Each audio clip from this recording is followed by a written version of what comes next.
I'm an American board certified OBGYN, a mom, a Muslim, and I'm talking about sex. This is the Muslim Sex Podcast.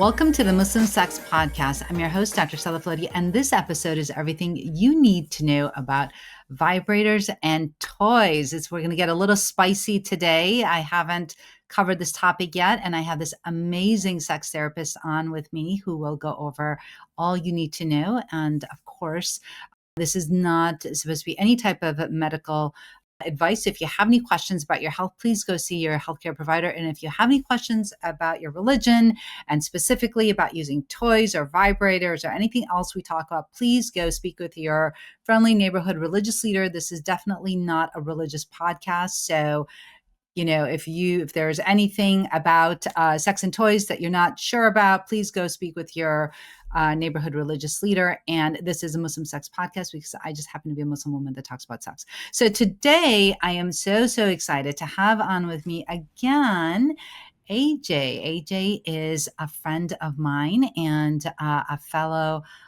cohort of the course that I took through the University of Michigan on sexual counseling and education.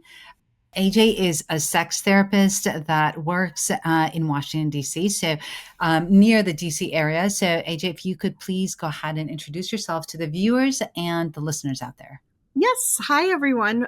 My name is Amy Julia Chefitz, or AJ for short. My pronouns are she, her.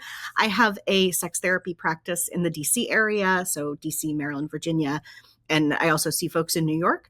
And I'm an ASEX certified sex therapist, and I'm also a kink and BDSM educator. I teach all over the country, including for like private practices and conferences and things like that. And one of my favorite things is just kind of demystifying and destigmatizing things around sex and kink. And I know that's what I talked about previously, but I'm very excited to come back today and talk about toys.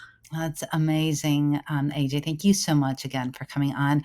All right. So, AJ, you know that many women, especially in cultures where talking about sex is still considered taboo, they, of course, can feel shy, maybe even guilty about exploring intimacy, tools like vibrators. So how do you approach something like that? As we know, a lot of people have come in and, perhaps have vaginismus or have inability to orgasm, or problems with lubrication. How can toys help with all of those things? So I love to kind of start from a place of like destigmatizing and like deconstructing myths and kind of the narratives that we have around sex and sexuality. One of the ways that I think one of the things that I think can be really helpful around toys and just sex in general is figuring out how do we shift our focus from orgasm focused or even penetrative sex focused sex and sexual encounters to pleasure focused sex and sexual encounters. So a lot of that is thinking about what do I just find pleasurable? What is enjoyable? What is stimulating? What is, just fun to do, and what brings me joy, what makes me feel really connected with my partner, all of those things. And a lot of times when couples start kind of listing the things that they want from sex or intimacy or want, really feel connected or feel really enjoyable together, those aren't necessarily always the penetrative part or the orgasm part. So there's kind of a whole landscape of pleasure and intimacy and other things that people can do, and kind of toys fit into that, right? There's a lot of additional things, but I think that toys really fit nicely into the landscape when you're thinking about pleasure and other ways to connect and ways to become pleasure focused, especially if somebody is struggling with something like vaginismus, where maybe penetrative sex is painful for them at that point in time. Toys can be a great way that you kind of introduce a wider variety of things that you and a partner can do that aren't necessarily like penetrative sex in that particular way. But so I think that that's kind of a great place to start with toys, is just thinking about them as like another kind of tool in your toolbox around sex and intimacy, and just another part of the sexual landscape when we think about exploring sensations, right? They are another thing that are providing sensations. We've got partners, mouth, body, hands, all of those things. And vibrators can be another part of that, another sensation to explore. Yeah, yeah, that's fantastic. So, you know, I guess I'm like just thinking kind of right now as you're talking, and I guess just like what you were talking about, you have this conversation when people are looking for more ways to connect with their partner. Do you find that people are hesitant to talk about toys, or is it something that like you think that people are just waiting to talk about and they're waiting for their provider or somebody to bring it up so they can actually mention it? Yeah. So one of the funny things about, especially being a sex therapist, is you very quickly learn how eager people are to talk about sex because the number of conversations I have had with sex or about sex with like completely random strangers or totally new to me people really just emphasizes that this is something that people Yeah. want to talk about, right? It's something that we don't get a lot of chance to practice talking about or have space to, especially for a lot of people like in our young lives. And so it's really exciting to get an opportunity to open up. That doesn't mean that it's not uncomfortable sometimes for people, because again, we haven't usually had space to practice, right? So like a lot of times we don't necessarily know the words, or they haven't like come out of our mouths before, or things like that, and it's okay to kind of be unsure or stumble at the beginning or kind of have to figure out what feels right and authentic for you. But people are often really looking for a place to open up and ask questions and talk about how they feel and what they like and what they want and what they want to explore. Yeah, absolutely.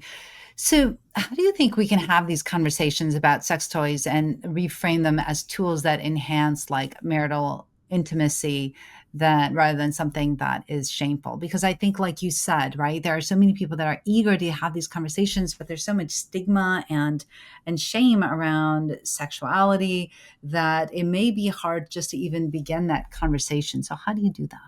Yeah. That's a great question, right? It's kind of the $1 million question. I think the first piece is just figuring out, how do we talk about it, right? How do we just create space for these conversations? So obviously, right, therapists are people who do that, but I think especially on the medical provider side, allowing space for that as well. I know, one of the things that we have discussed previously is that like OBGYNs don't get a lot of like pleasure focused, sexuality and intimacy We get focus. nothing. Yeah, sounds being generous.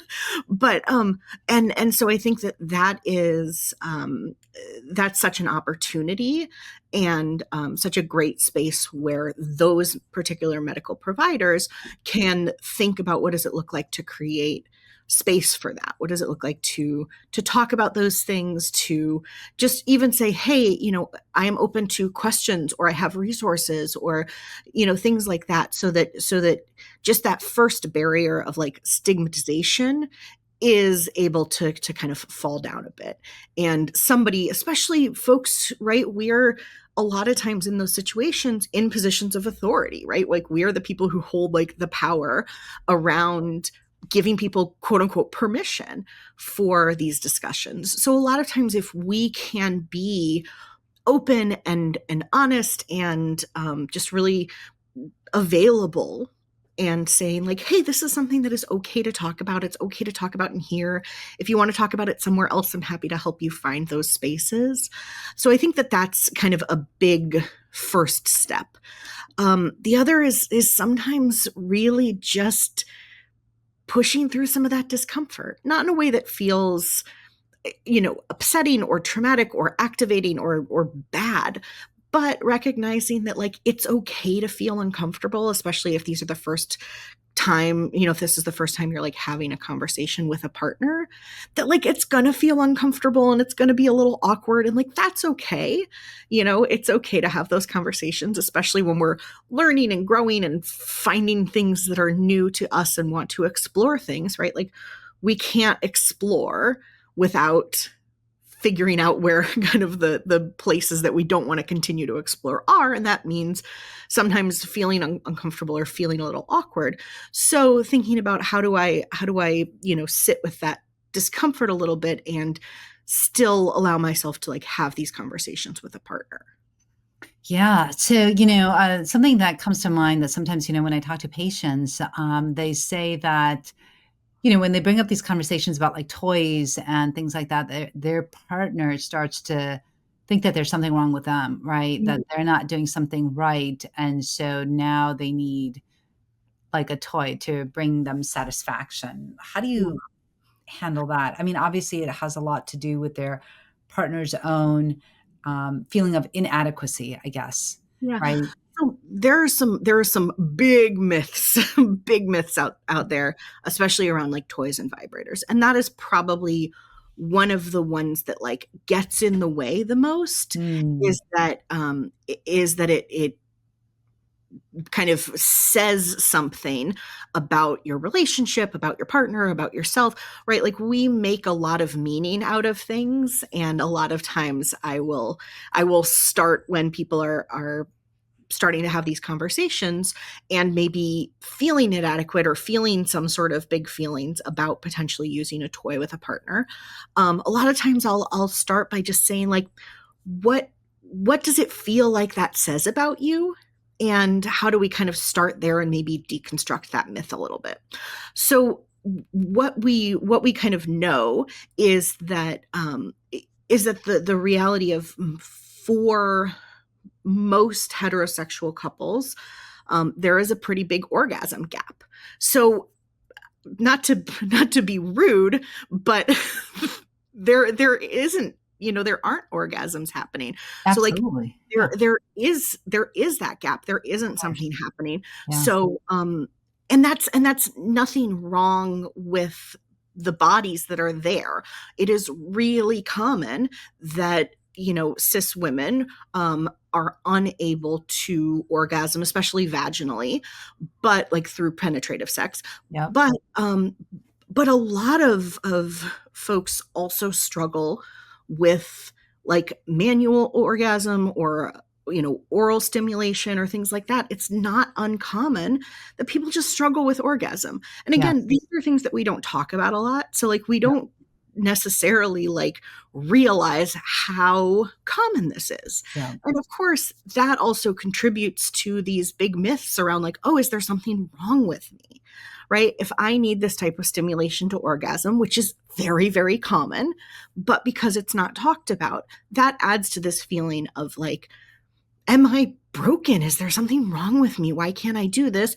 And then conversely, on the other side, right, a partner might not realize how common it is that somebody just needs a different type of stimulation. And then they start to feel like, well, why can't I do that? What's wrong with me? Why aren't we connecting in this way? So a lot of these myths really kind of impact the way that each person is seeing this. And I think as much as we can try to, again, really think about this as like a tool, right? If we look at this as my goal from this is to stimulate my partner, is to give them pleasure, is to potentially give them an orgasm, is to connect, right? Then why wouldn't we use any tool at our disposal, right? If that's the point of this, of sex and intimacy, that connection, that pleasure, that like mutual enjoyment, like I think it would be great to have a ton of tools at your disposal that allow you to do that. Right. Right. Absolutely. So, I definitely do want to give you some time in the middle of this to kind of do a little show and tell, if you don't mind, if you Yeah, have any on you. I don't I can certainly grab some. Okay. But for some women who are curious but hesitant, what do you think is a safe and a simple first step when it comes to exploring vibrators and intimacy tools? That's a great question. So it can be very intimidating, but I think it's a really important thing to know that the adult toy industry is not well regulated. Hmm. So that is something that I want to make sure that everyone is very aware of, because that means that I really try to direct people towards reputable sources for where Hmm. you are getting your toys. Okay. It might feel more comfortable to order off of like Amazon or even like Temu or something like that, please, if you are able to, please try to get your toys either from a like a reputable brand or like a reputable vendor. There are throughout the country a number of great like high quality sex and adult shops. We are very lucky to have one close to us. It's called Lotus Blooms in Alexandria, Virginia. There's a Woman's Touch in Madison, Wisconsin, the Pleasure Chest in Chicago. There are a bunch all over the place. And they obviously, if you live in proximity to one of those, it's great to be able to go in and ask questions. They all have really high standards around like education and employee knowledge. So they'll be able to help find something. A lot of times they're also willing to like do that over the phone, answer some questions. They often have like really good either blogs or information about toys online. There are a few different types of vibrators. And obviously we're also talking about, right, if we're talking about folks with vulvas, there are external and internal vibrators and combinations. So a lot might depend on the type of sensation that you prefer. If you know that you like internal stimulation, that's going to kind of lead you in one place, right? If you know that you like external stimulation, that's going to lead you in a different way. You might not be sure. And so there might be some that you can kind of use either way. Those might be a great option. There are also typically, especially for like external stimulation, we often talk about buzzy versus thuddy or rumbly, I think. So think about if anybody has felt one of those like Theraguns, right? The Yeah. massaging guns, Yep. they kind of feel like poundy, like Yeah. like a punch almost. So imagine that concentrated into like a vibrator, right? So it's not like punching, but it's that kind of deeper, like almost rumbly, for lack of a better word. And then think about something like an electric toothbrush, where Mm. it's a little more like pinpoint. It's maybe like pretty concentrated, and that might be a little more what we would call kind of buzzy. So people have different sensation preferences, right? We all have different sensation preferences in a lot of different things. So people have different sensation preferences a lot of the time. And especially for folks who might be pretty sensitive. A lot of times buzzy can be a little overwhelming or intense. The other benefit of something that is rumbly is that, right, we know that the clitoris extends much further and is much larger than just that exposed end, that we can kind of get to externally. And so rumbly things tend to have the ability to kind of stimulate some of that deeper sensation as well, just because they're sending like larger vibrational waves out. But this is totally personal preference. There's no right or wrong. And so sometimes it is worth it for folks to get like a small, maybe like introductory quote unquote Yeah. vibrator that kind of has a bit of each, either like one that's a little more rumbly and one that's a little more buzzy, so that you can figure out what sensation you might prefer, and then start expanding or looking for like different toys following that particular sensation. Mm. But kind of going back to the original question, please know that this is not a well-regulated industry. So like double check where you're purchasing from. Even on places like Amazon, there are a lot of folks that like resell toys and not resell like used toys, but like our like third party Oh, dealers. And okay. they might not always be selling like the actual product. Oh, There are fakes out there because it is not a well-regulated industry. And there are vibrators and toys that cost literally hundreds of dollars. So sure. if you can get if you can get in there, so to speak, I guess it's potentially profitable. So please like make sure you're going through like a reputable vendor. And that's also an opportunity to kind of talk to somebody about it. Like I said, a lot of places will be happy to talk to you on the phone and help walk you through. You can find a lot of like blogs out there. There's one that I can give you that we can put in the show notes, Yeah. that has a great sex toy blog. And That's also a really great place to start, is just kind of reading about other people's experiences with toys. And there are a lot of people who do that kind of work, and just kind of share their experiences and share what they like and don't like. And there's all kinds of other things, right? Including like the material itself, the firmness, the shape, depending on like your body shape and your mobility, that might also impact what kind of toy you like or you want. There are corded and rechargeable and hands-free and Bluetooth and all kinds of stuff to start exploring. But usually kind of finding a good place to get them and figuring out like just what your sensation preferences are a great place to start. That's fantastic advice. So, as you know, a lot of women in midlife will struggle with like changes in desire, dryness, arousal, orgasm, right? I had a woman the other day in my clinic who was 50 and said she's never experienced an orgasm in her life. She doesn't know what it's like. And she'd really like to. And so for these individuals, how can vibrators or other devices support like their sexual health and pleasure in this season of their life? Yeah.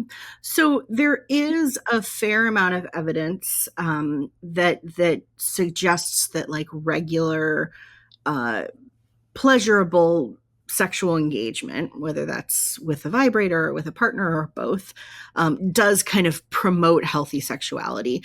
And also, we often also see a correlation of folks who do use toys and have like a great, a good relationship around sex and intimacy, tend to have great communication with partners. They also tend to just like go to gynecological appointments more frequently and kind of keep up with that side of things. So I think, again, as much as we can kind of demystify and destigmatize and kind of knock down some of the shame around these things, that is great because it helps us just be healthier in general and be able to kind of access care and things for our body.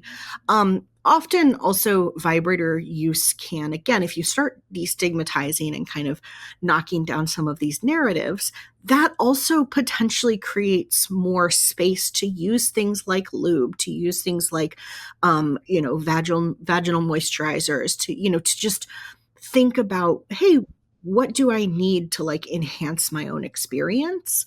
And that opens up a whole world of being able to talk about it and ask questions and potentially like learn about things that you didn't know were out there.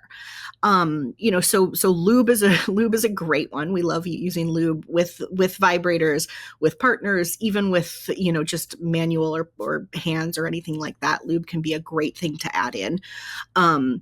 There is, I'm trying to remember, I think there are a few studies that show that regular like vibrator use can potentially contribute to like vaginal wellness and increased lubrication and things like that. But that doesn't mean that it automatically would, or that we don't need to have lube in general, right? We know that even if somebody is producing their own vaginal lubrication, synthetic lube can always be a great addition and just added, to enhance pleasure and things like that. I will say, if you are venturing into toys and aren't aware, if you are using a silicone toy, it is best to use a non-silicone lubricant. So there are a ton of water-based lubes out there, and there are a lot of hybrids. So some of my favorite in terms of silicone lube are something called Uber Lube. It's one of my favorites. It's so good. Also, if you get like thigh rub in the summer, it's great to put as like a thigh lubricant. This is actually, they actually on their website they have like a whole sports section because silicone lubricant, like if you add friction, it will continue to be there. Whereas like water-based lubricant will wash off, and you can right just after interaction with a water-based life form, it will eventually kind of go away, but silicone lubricant will be there. So it's great to use when you might need any friction reduction anywhere, including running or walking around in the summer or anything like that. Uber Lube is great. There is a very popular brand called Sliquid. And they have a lot of water-based lubes and a lot of hybrids. That's a fantastic company. They have a ton of different types and scents and just all kinds of stuff, and they are great. And then there's a company called Soodle and Hathor and lots of things. And again, this is a place where if you have access to like a local store, you can go in. Usually they have testers, so you can kind of try them out and see what feels nice, and they might have recommendations and things like that. There's also a lot of times you can find like sample packs and things like that. So that can be another good way to kind of get some of those things. And again, like, this is another place to keep in mind that this is not a well-regulated industry. So, it is great to like look for like high quality lubricants that are like paraben free and things like that, to make sure that you're, again, right, these are things you're putting on your body, and a lot of times things that are like interacting with like mucous membranes and things that can be very quickly absorbed. So we want to make sure that we're using like high quality things that aren't going to like get bad stuff into us. Yeah, yeah, absolutely. I was thinking as you were talking about, introducing the conversation about toys, with your partner.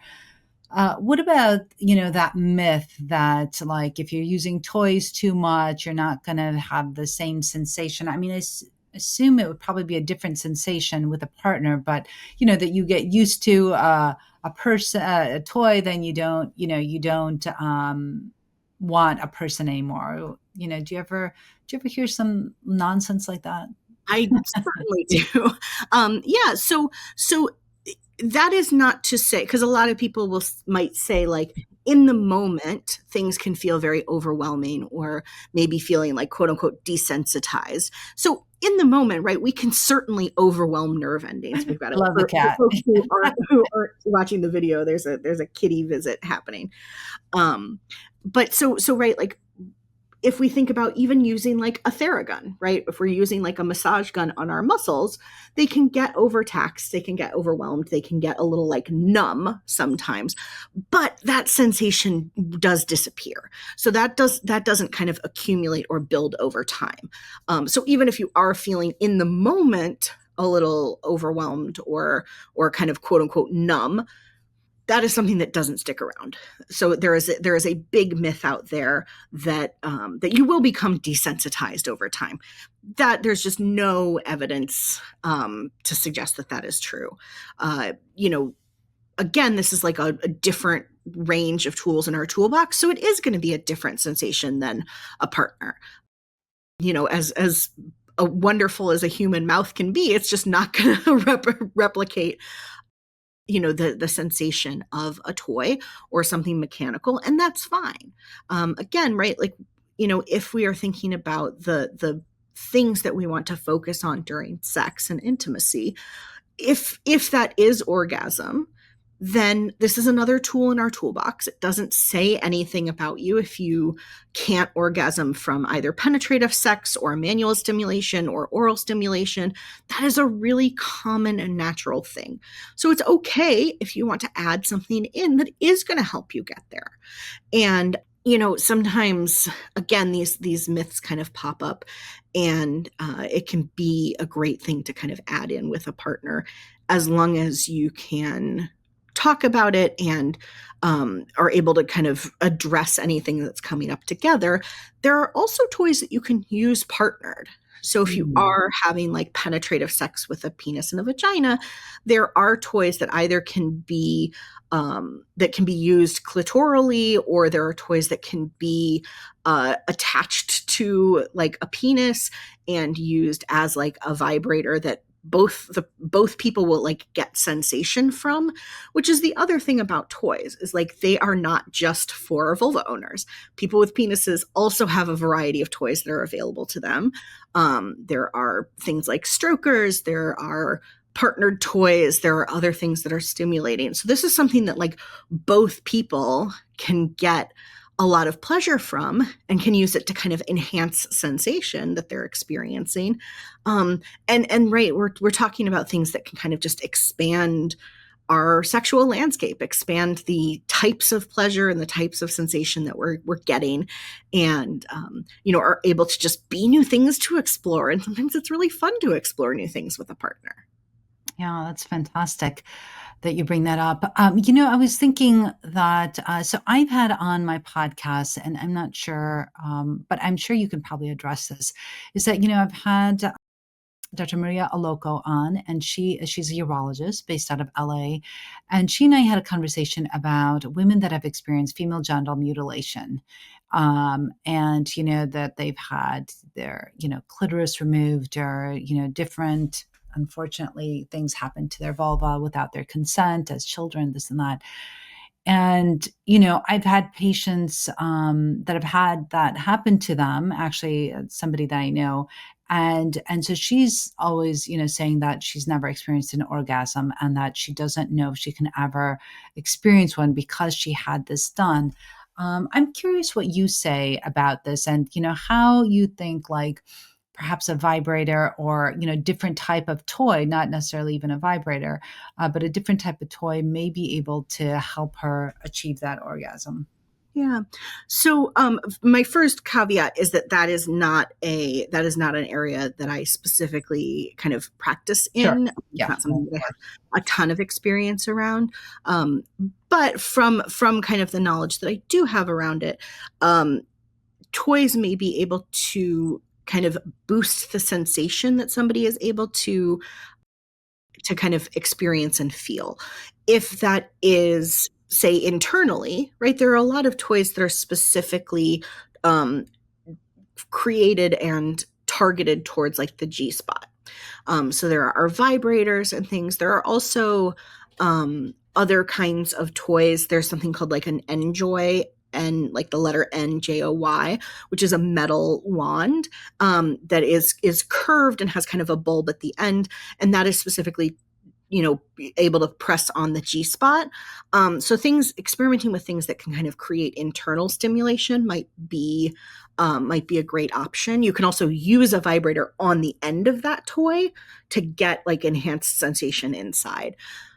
Again, if we're talking about kind of like rumbly vibrators, they can deliver like deeper muscle stimulation to the internal parts of the clitoris. That's what I Um, was thinking. Yeah. yeah, yeah. But if that is something that impacts your sexual life or just your life in general, that is maybe a great place to talk to a sex therapist, especially one who maybe has knowledge and information in that area, or talk to your gynecologist or your medical provider and see if they are able to kind of help find some resources around that.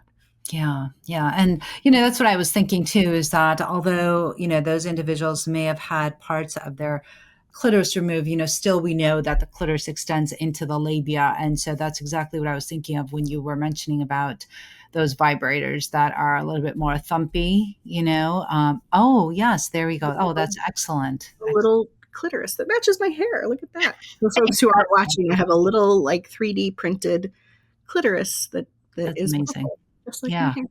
Yeah. And But so, yeah, so the clitoris extends.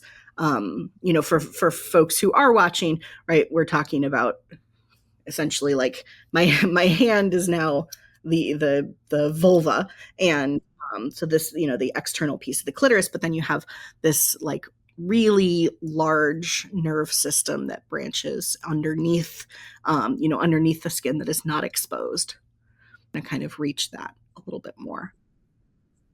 Yeah. yeah, thank you for that visual. I'd love for you to maybe perhaps maybe we can get to like that show and tell part of it, but maybe we can just, if you were to give a piece of advice to women listening right now who feel curious about vibrators, but are just not sure where to start, what to do, what would you tell them? So I would initially, I think it can be really helpful to just look at where we got some of the myths about vibrators Yeah. and things like that, right? If you are feeling uncomfortable or feeling, like vibrators or toys in general kind of say something about your relationship, about who you are, about your ability, about your body, about your sexuality. Right? We get so many myths about what sex, quote unquote, should look like and what we, quote unquote, should be able to do and Or that achieve. they're hypersexual or some nonsense like Right, that. exactly, exactly. Mhm. So I think it's really helpful to think about where those came from, right? Right, Where did we originally learn those? And sometimes are those sources that we want to trust, right. right? Like if we learned a lot of this stuff from like media, especially like media around like sex and bodies in the 90s and 2000s was like a wild trip. So like if that's where we learned a lot of those things, which for many people it was, um right, going back and saying like these might not be the sources that I want to inform my sexuality and my engagement with pleasure. So going back and thinking about where those kind of came from, and are there places that we know we can kind of say like, maybe that's not where I want to get that information. Where can I seek out new information? Again, there are a lot of great blogs, there are a lot of great stores, and the second piece of that would be when you are ready to go and start exploring, please make sure you're doing it in a safe way. And that means that you know where those toys are coming from, that you know where that lube is coming from, that you're using things that have safe material, body safe materials.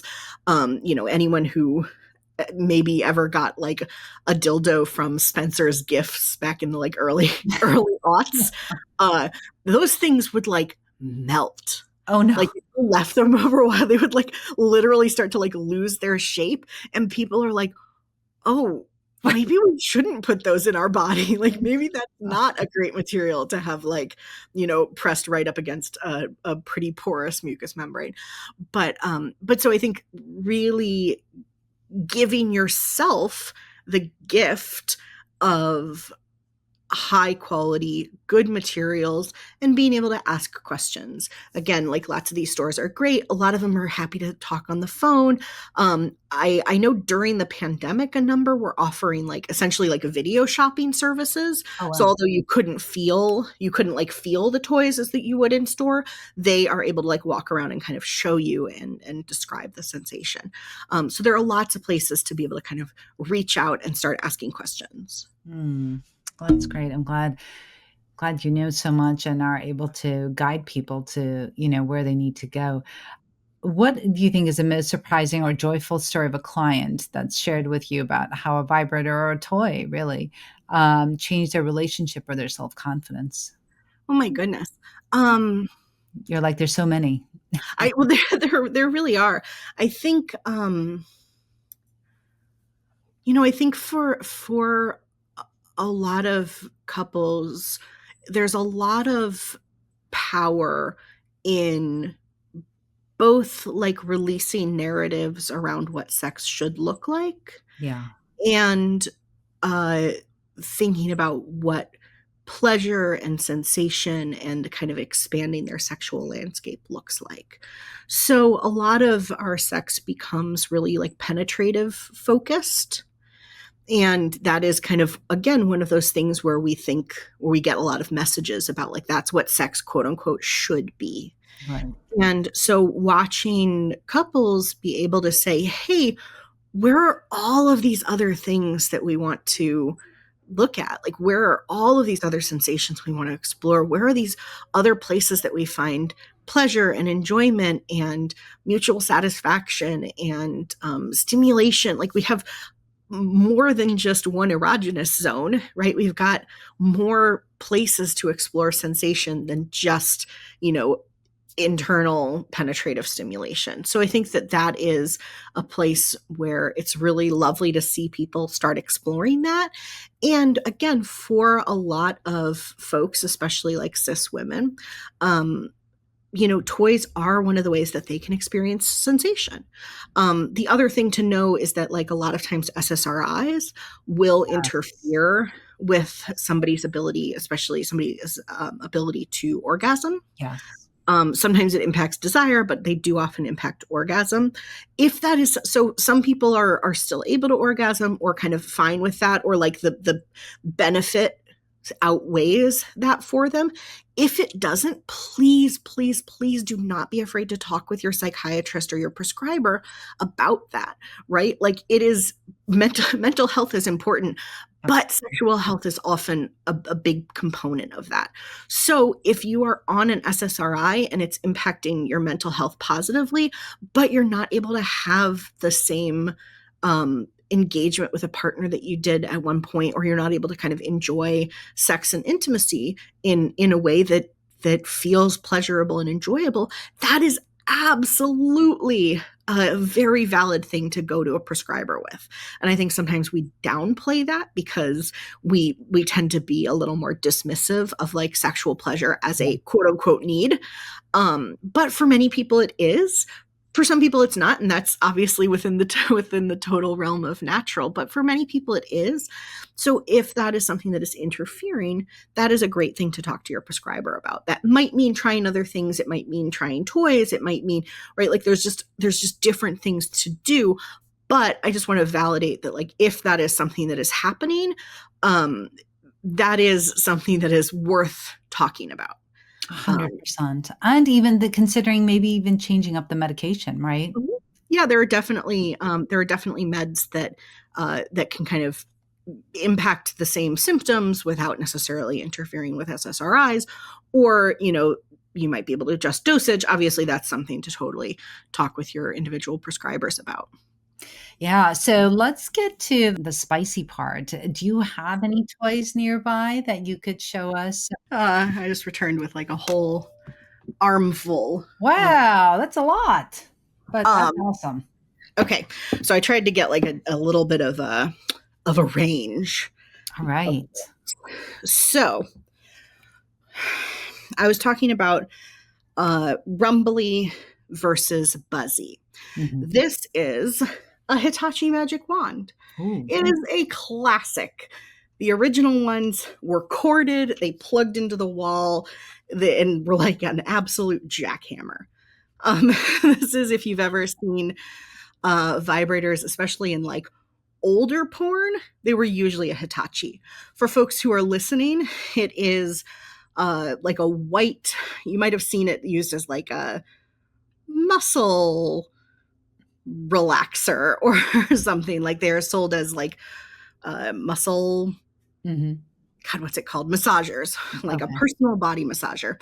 So it's got a handle that's about a foot long, and it's white, and then it's got a big kind of white head attached to it, and blue buttons and things like that. So Hitachis are very, very, very powerful. Yeah. They're not necessarily a great introductory toy because they are super intense.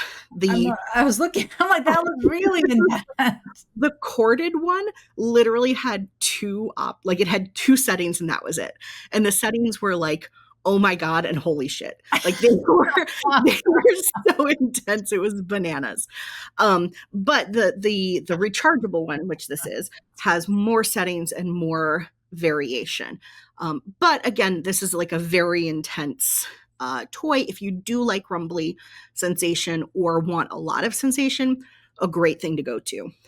If you are kind of exploring or starting out, there are also smaller ones. So for folks who are listening, I'm holding up like a wand that is, say, a similar shape, but about half the size of a Hitachi. So it's got kind of a handle and then a bulb at the end. And there are a lot of wands that have like some rumbly, some feel a little buzzier, but they are a little less intimidating. They're a little easier to use. And a lot of times with a smaller head, you might be able to get clitoral stimulation while you also have penetration, which a lot of people really enjoy. So there are things like that.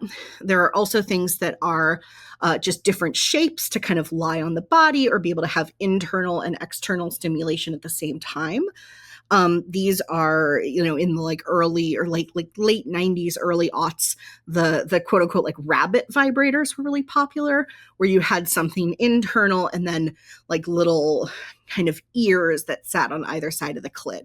And there are still a lot of like dual stimulation toys like that. So This is, for instance, one that provides internal stimulation and suction, which I actually didn't talk about.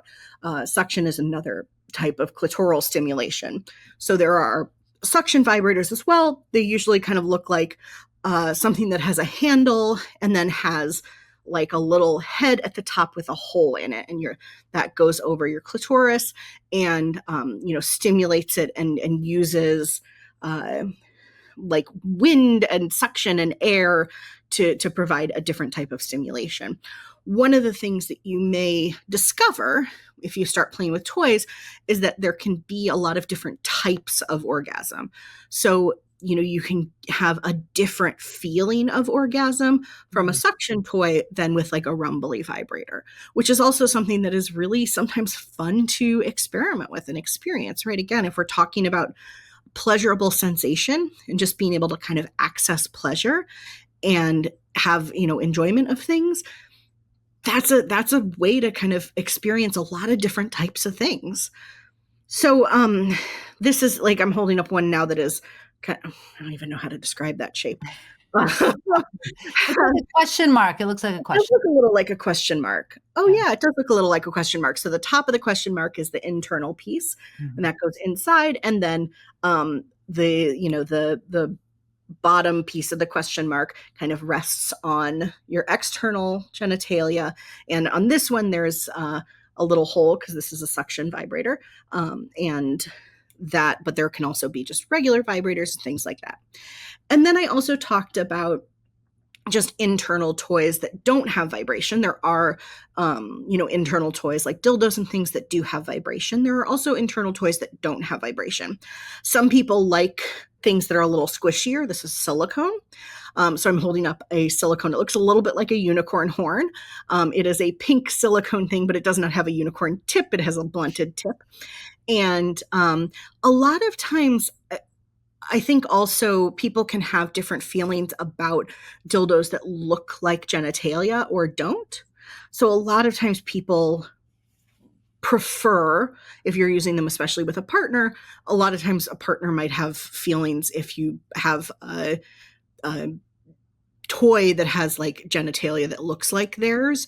Some people really love it, and some people are like, oh, I maybe don't like that as much. So there are a lot of toys that don't necessarily resemble like a penis, other than the fact that it's a shape that is able to penetrate someone. So this one doesn't resemble a penis. And then this is the Enjoy wand that I was telling you about. This is what I am grabbing if anybody attacks me in my home, because it is heavy. Like this thing I think is actually like comparably heavy to my cat. Oh my goodness, that's really heavy. She just jumped up. Yes, it is a very heavy toy. So this is solid stainless steel. Wow. And the cat is back. Do you want to be weighed? Do you want to be compared to the toy? So for folks who are listening, this is something that is kind of, I don't know if I would necessarily say gently curved. It's like a good smiley face smile. So it's got kind of the curve of the mouth in a smiley face. And it is stainless steel. It's solid stainless steel. And one end is a little bit smaller with like a small ball on the end, and the other end gets a little bit larger and has a ball on the end that's probably about 1.5 inches in diameter. So this is something that can be used for penetration of any orifice. Please be careful if you're using it with your mouth, because it is stainless steel and it will chip your teeth. But you can use this with any type of penetration. And this is really great to kind of locate the G-spot for folks. And you can use a toy to provide additional stimulation on this. If you press a vibrator against it, that vibration will travel down the toy and be able to be felt.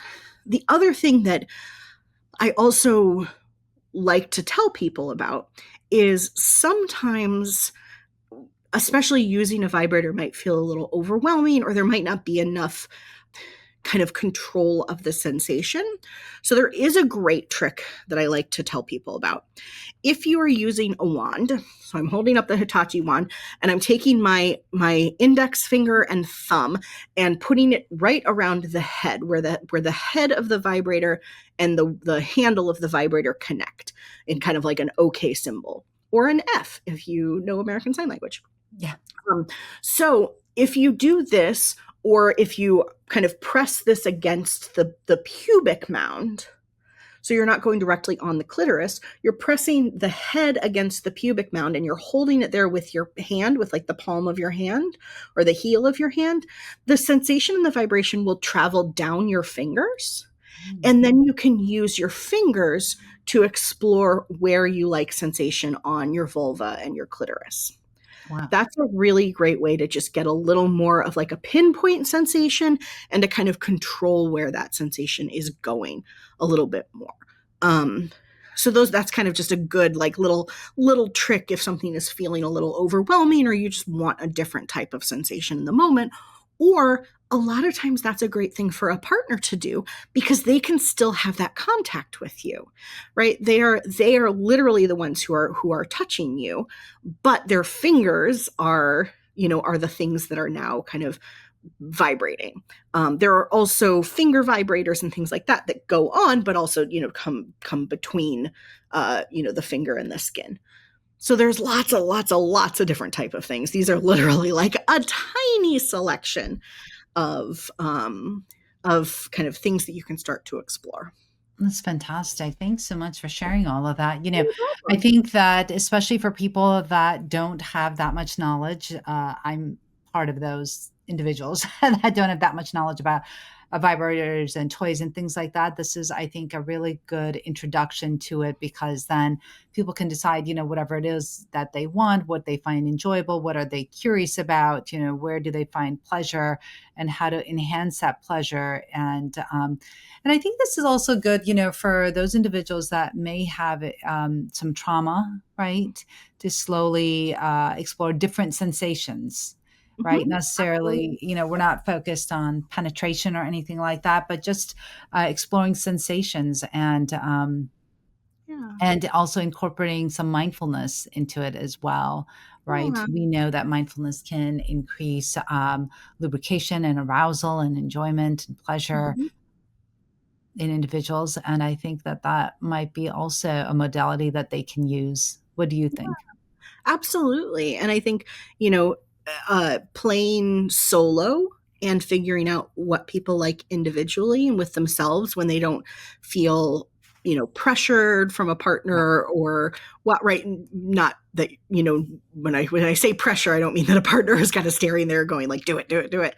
But right, we often feel like perceived pressure when we're just with someone, right? Of like, what do they want? They want to be able to do something. Maybe we want to get to penetrative sex. Maybe they're hoping that I orgasm, right? There's all these kind of things that might be going through our head. So when we are solo, a lot of times we're able to kind of have space to like explore what we might like. And if that is with toys, again, that gives you a whole additional like landscape to figure out what you like. And then that is a way that you can kind of communicate to your partner, hey, this is the type of toy that I like. This is how I like to use it.